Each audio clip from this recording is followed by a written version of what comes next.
producto de un trabajo de 10 años de investigación y escritura,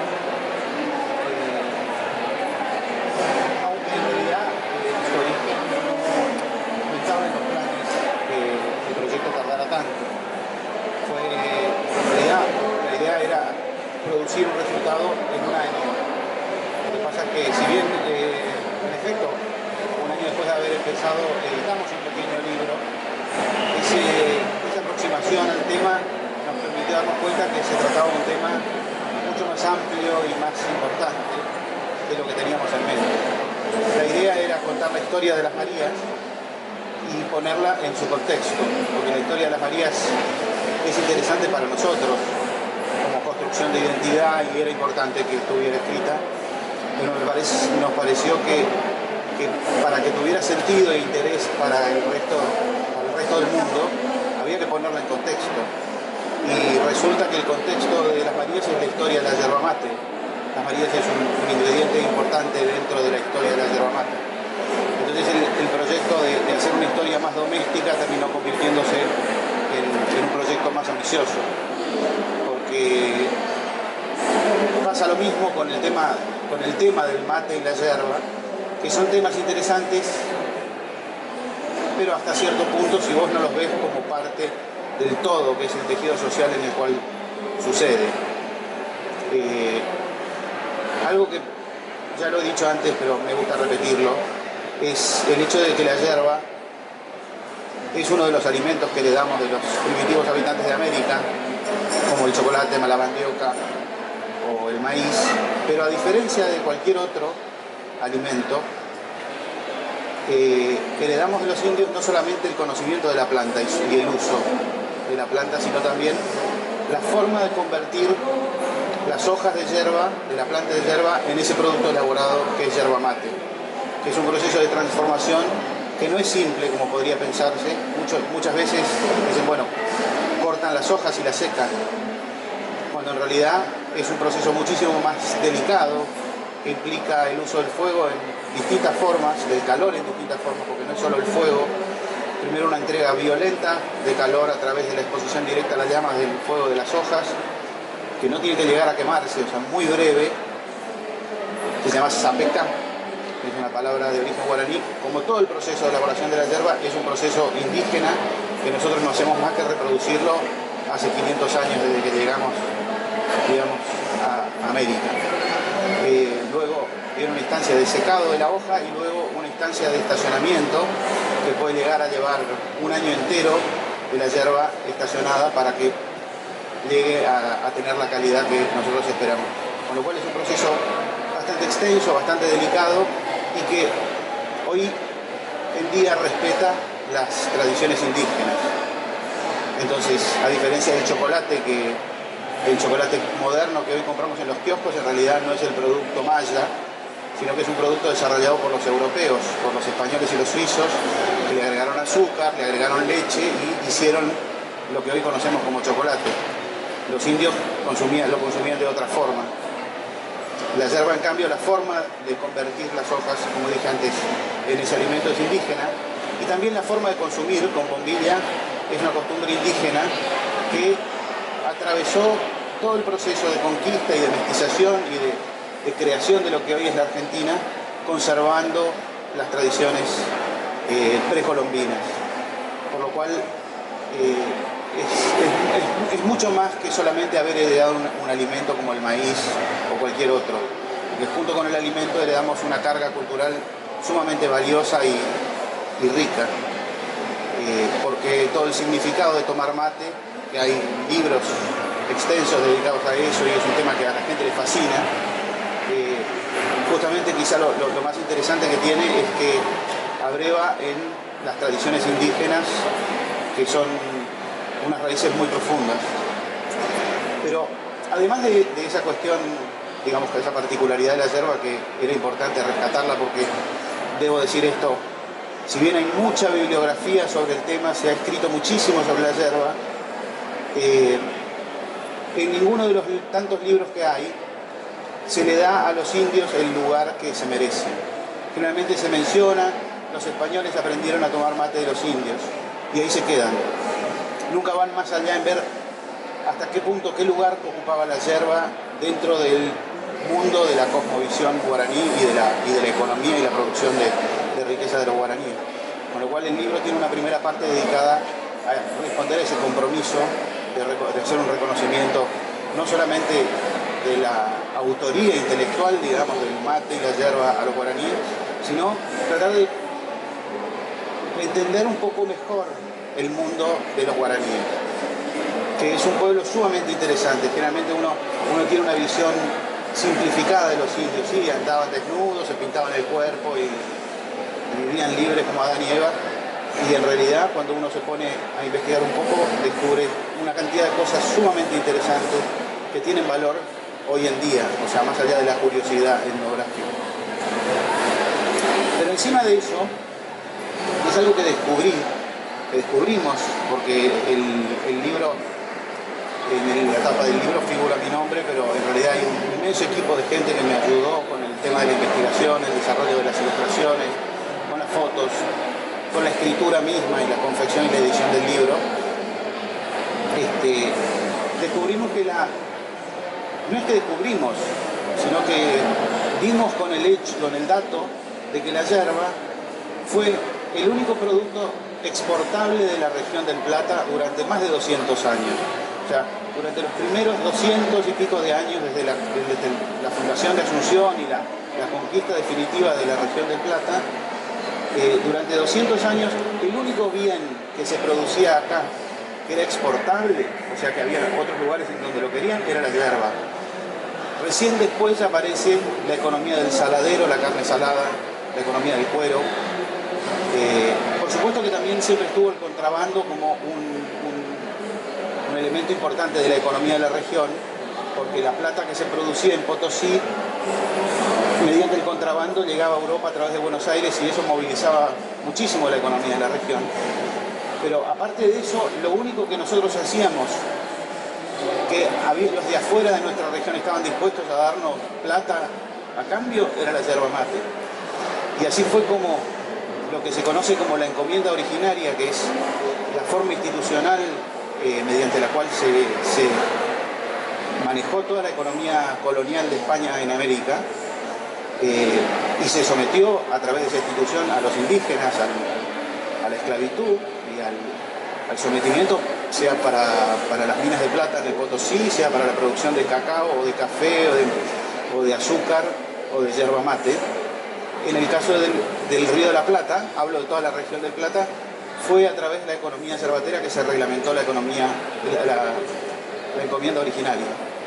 Esto quiere decir que hasta que no apareció la yerba como un bien atractivo que realmente encendió la avaricia de los conquistadores, no había habido una buena razón para someter a los indios.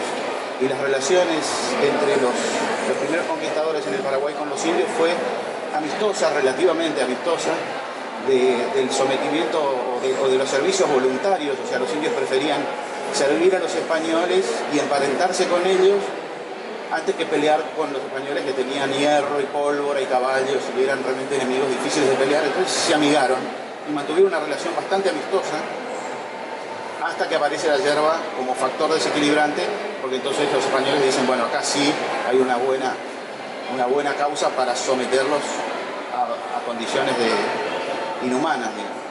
O sea que la yerba otra vez aparece como un elemento central en todo el periodo colonial en general. Y después de la independencia, en el momento de la independencia, la economía yerbatera era casi una exclusividad del Paraguay.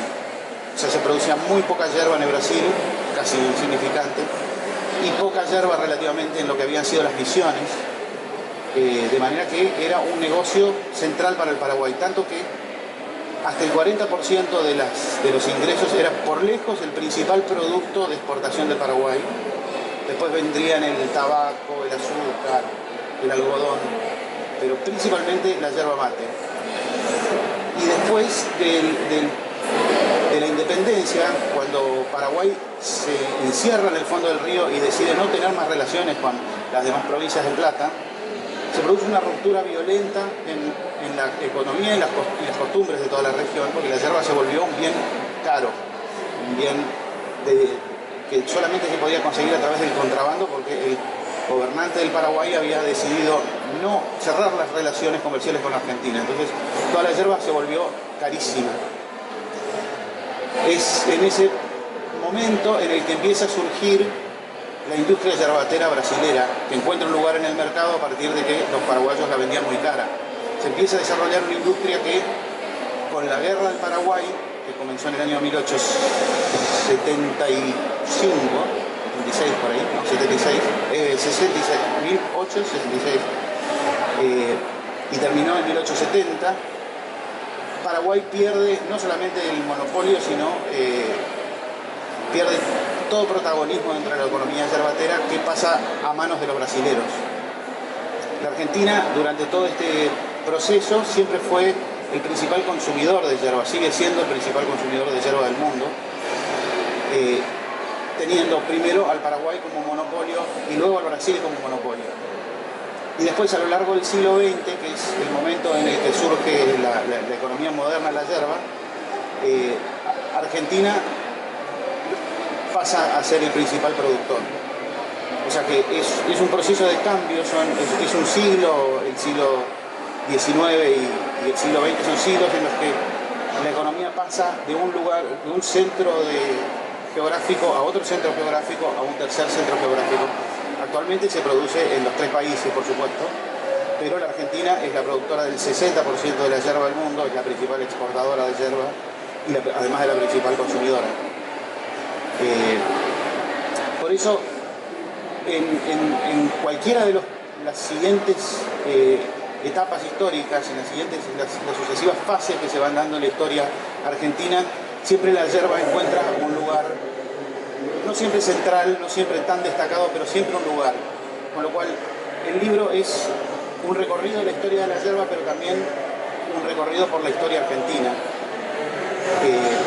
De hecho, más que un libro de la yerba, que es algo que no tiene espíritu, ¿no? Porque es una cosa inanimada, el libro, sin embargo, lleva la palabra espíritu, porque lo que está más en foco son los tomadores de mate, o los que hacen yerba. O sea, son las personas que están movilizando la producción y el consumo de esto. Es una historia más social, digamos, que una historia económica. Inclusive muchas veces se señala la importancia, la relevancia de la yerba en la economía, pero sin ir a tablas o a números o a charts o datos duros, sino más bien en una referencia retórica, porque lo importante no es eso, sino el impacto que eso tiene en la sociedad.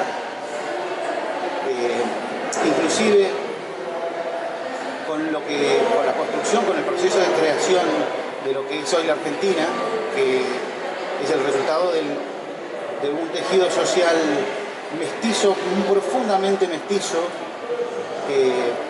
hasta el cambio de siglo, hasta fin del siglo XIX, y una inmigración inmensa que llegó al país y llegó a constituir más de la mitad de los argentinos, de los que vivíamos acá, eran extranjeros.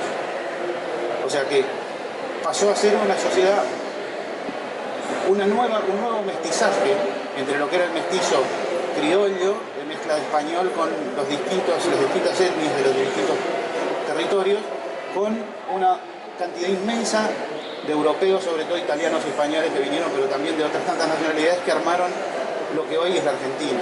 En ese proceso es muy interesante ver cómo el consumo de yerba creció en directa proporción con el aumento de población. Eso quiere decir que se duplicó la población y se duplicó el consumo de mate. Eso quiere decir que los extranjeros empezaron a tomar mate desde que llegaron, adoptaron la costumbre local. Es cierto que el café, el chocolate, el té, los sustitutos naturales de la yerba no eran tan fáciles de conseguir acá, en tanto que la yerba era más fácil de conseguir. Pero también es cierto que la mayoría de los inmigrantes vino con ganas de argentinizarse. No hicieron como en otros lados guetos, en donde trataron de mantener sus costumbres, sino que se prestaron con gran facilidad al mestizaje y a adoptar las costumbres locales. El mate testimonia esto de una forma absolutamente categórica. Sino que también en el proceso de construcción de identidad que fue conducido por el Estado Nacional, o sea, el Estado Nacional en un momento registró la necesidad de argentinizar a los gringos, porque los gringos editaban diarios en italiano y había algunos que quisieron inclusive armar una república independiente en la Boca. Había como una inquietud por parte de los criollos con respecto a que los argentinizar a los gringos. Con ese argumento, el Estado argentino durante el siglo XX mantuvo una política de adoctrinamiento muy severa a través del servicio militar obligatorio, la educación primaria obligatoria y secundaria, y la creación de una cantidad de ideales argentinos que estaban destinados ciertamente no solamente a argentinizar a los gringos, sino también a argentinizar a los argentinos. Porque en aquel entonces no era tan evidente como hoy que mete un gol la selección y todo el país grita. En aquel entonces un correntino era más parecido a un paraguayo, un jujeño era más parecido a un boliviano y un mendocino a un chileno que a un porteño. O sea, habían inmensas diferencias en un territorio inmenso como es la Argentina, en donde las provincias se habían mantenido aisladas durante los 300 y pico de años de la colonia y mantenían marcados localismos, diferencias de identidad profundos, como por ejemplo el hecho de que en Corrientes se hablaba guaraní, básicamente.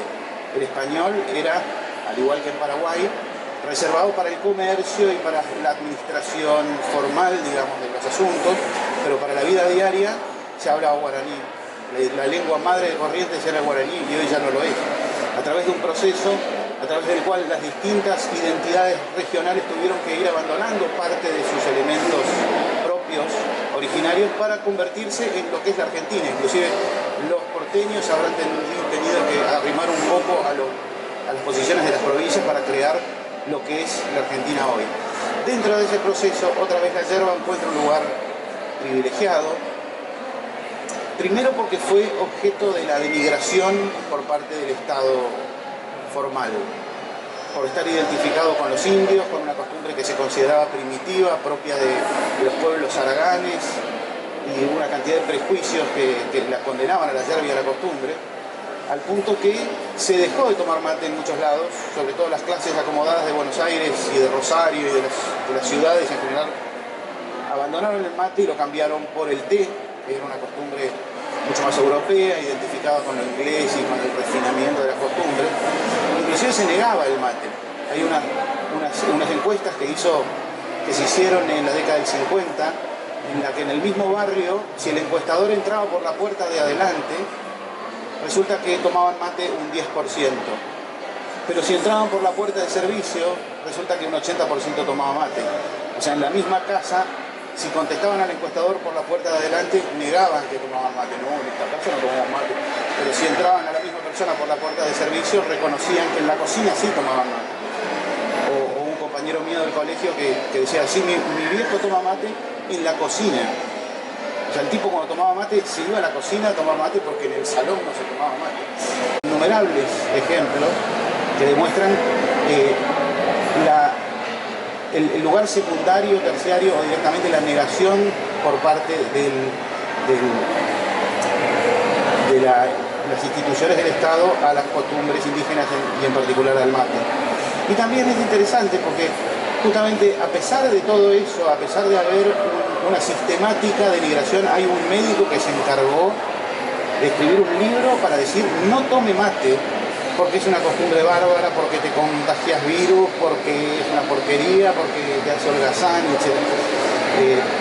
A pesar de todo eso, el mate no solamente, bueno, vio en efecto afectado durante el siglo XX una progresiva pérdida, digamos, del mercado, pero a partir de la década del 80 más o menos volvió a recuperar los niveles y actualmente se puede decir que en más de un 90%, se puede asegurar que en más de un 90% de los hogares argentinos hay un paquete de yerba que fue consumido en los últimos 15 días y más de un 75% de los argentinos adultos dicen tomar mate. Esos son los relevamientos. Es realmente el nivel de penetración de la costumbre es tan alto que en la Argentina el 30% del líquido que toma una persona por día está compuesto por agua de la canilla, agua potable. El otro 30% es de yerba mate. Y el restante 40 o 30 y pico por ciento está compuesto por todas las demás bebidas, incluyendo leche, vino, Coca-Cola o cualquier otra cosa. Entonces, no solamente muchísima gente toma mate, inclusive los chicos cuando llegan a la adultez generalmente empiezan a tomar mate, por eso la estadística siempre con adultos. No solo lo toma mucha cantidad de la población, sino que lo toma en mucha cantidad. En el caso de Uruguay se toman más de 8 kilos de yerba por año per cápita, y los uruguayos se enorgullecen de ser los principales consumidores de mate. Pero si uno observa, por ejemplo, Corrientes o Misiones, allá en la zona productora, la cantidad de kilos per cápita es bastante mayor que en Uruguay. O sea, el promedio de Argentina es inferior, pero porque cuenta también la Patagonia, o cuenta también zonas muy alejadas a la costumbre. Entonces, habiendo descubierto todas estas cosas que trato de sintetizar rápidamente, el desafío principal del libro fue cómo poner todo eso en una obra que fuese relativamente breve, porque si bien el libro tiene un porte importante, si fuera un libro de texto sería no más que un libro de 200 páginas. Lo que pasa es que tiene muchas ilustraciones y tiene mucho desarrollo gráfico, con lo cual parece más voluminoso de lo que en realidad es como obra literaria. Y el desafío era justamente que fuese un libro no demasiado extenso y fuese entretenido de leer, porque la idea era que el público destinatario de esto no fuese un público erudito ni un público demasiado refinado, sino que fuese público en general, que fuese algo divertido de leer para los niños. Incluso lo de incluir muchas imágenes tenía que ver con eso. Lo que queríamos es que el libro le dejara algo a alguien que tuviera tiempo para mirarlo nomás, como una revista que uno lojea, o un niño que no sabe leer ni siquiera los epígrafes puede entretenerse mirando la India desnuda o cualquier otra cosa. Y poco más puedo agregar. La verdad que podría quedarme hablando horas, pero tampoco es la idea. Si alguien quiere hacer una pregunta, con mucho gusto. Bueno, muchas gracias. Buenas tardes.